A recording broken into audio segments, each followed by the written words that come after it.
मंडळी, माहेर सुटतं पण आईच्या आठवणी काही सुटत नाही. आई असणं म्हणजे जगण्याचा एक सोहळा असतो. तिला आपला लळा असतो. आपलं सगळं आयुष्य हे तिने व्यापून टाकलेलं असतं. आपलं भलं व्हावं एवढीच तिची इच्छा असते. अनेक सख्यांची आई होणाऱ्या, त्यांना माहेर पण देणाऱ्या प्रभाताई शिर्क्यांचा हा प्रवास, त्यांचा हा व्यवसाय अगदी आगळा वेगळा आहे. माझा आणि प्रकाशचा लव्ह मॅरेज होतं. प्रकाश आकाशवाणीवर संगीत शिकवायचे, काही शिकवण्या घ्यायचे, काही क्लासेस घ्यायचे. तोही त्याच्यानंतर एक साधारण 7 ते 8 वर्षानंतर आम्हाला बाळ राहिलं. खूप वर्षांनी बाळ राहिलं. महिना असेल मला, आणि त्याला सिव्हिअर हार्ट अटॅक आला. की तो 48 तास आयसीयू मध्ये. डॉक्टरांनी माझ्या डोक्यावर हात ठेवला आणि म्हणाले की मी प्रयत्न करतो. तर मी प्रयत्न करतो असं म्हणल्यानंतर मला त्या धक्क्याने माझं ते बाळ गेलं. एकाच हॉस्पिटलमध्ये आम्ही दोघे ऍडमिट होतो.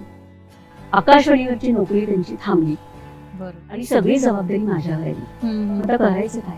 तर क्लासेस पण मी घेत होते, पोळी भाजी सुरू केली आणि मग सकाळी स्वयंपाक करायची, 10 ते 4 ही नोकरी, संध्याकाळी याला डबे द्यायचे, परत रात्री 8 ते 9 वेळेला आपण जायचं.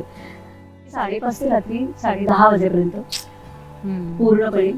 लेकिन कुछ हटके करना है और वो भी महिलाओं के लिए, वो पहले से दिमाग में पहले से।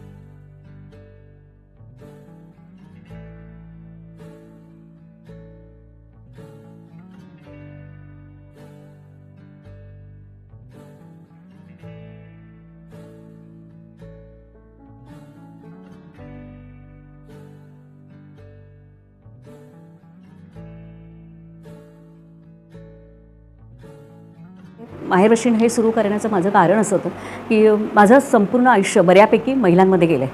बऱ्याच महिलांनी मला मदत केलेली आणि त्यांच्यामुळे आज उभी आहे मी. खरं जेवढी संकटं मला आली तेवढ्या प्रत्येक संकटामध्ये माझ्यासोबत कुठल्या ना कुठल्या रूपामध्ये ह्या महिलाच मला उपयोगी पडलेल्या आहेत. आणि म्हणून एक त्यांचं ऋण मला कसं फेडता येईल, त्यांच्यासाठी आपल्याला काय करता येईल, त्याच्यासाठी म्हणून मी माहेरवाशीण हे सुरू केलं. माहेरवाशिणीची खासियत आहे की कोणी नवीन आलं तर इथे आपलं होऊन जातं. कोणालाच फरक वाटत नाही इथे. आल्या आल्याच आम्हाला प्रथमदर्शनी त्या इतक्या पॉझिटिव्ह वाटल्या आणि हसतमुख आम्हाला त्याच्यावरनं आम्ही भावलं त्यांचं.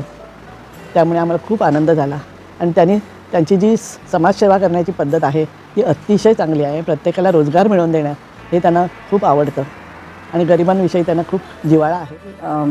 सर्वांना सांभाळून घेण्याची पद्धत, सदैव हसतमुख राहून कोणतीही गोष्ट तत्परतेने प्रत्येकाला मिळाली आहे की नाही ते पाहून सगळ्या गोष्टी प्रत्येकाच्या हातात आणून देण्याची जी काही एक त्यांची हातोटी आहे ती खरोखर वाखाणण्यासारखी आहे. माहेरवासीन हे आम्ही अनुभवलंय. आता आम्ही आमच्या लेकींसाठी करतो, पण आमचं माहेरवासीन संपलं असलं तरी मुली आता आमचं माहेरवासीन करणार आणि ते देवाच्या कृपेने प्रतिभाताईंनी सुरू केलं. इथे आल्यानंतर खरंच जाणवलं की खरंच माहेरी आल्यासारखं. म्हणजे बदलापूरमध्ये माझं माहेर आहे आणि हे मला दुसरं माहेर मिळालेलं आहे. अशी माझी 2-2 माहेर आता इथे झाली. पैसा फक्त स्वतःसाठी नाही वापरत, त्यांच्याकडे ज्या काम करतात त्यांचं पण भविष्य त्यांना बदलायचं आहे. ज्यांचा नवरा गेला आहे, ज्यांच्याकडे घर नाही आहे, ज्यांची मुलं अभ्यासाला मुकलीत, त्या सगळ्यांचं शिक्षण, त्यांच्या घराचं घरपण आणि त्यांना मिळणारी प्रेमळ आपुलकीची वागणूक ह्या सुद्धा ह्या प्रभाताई देतात.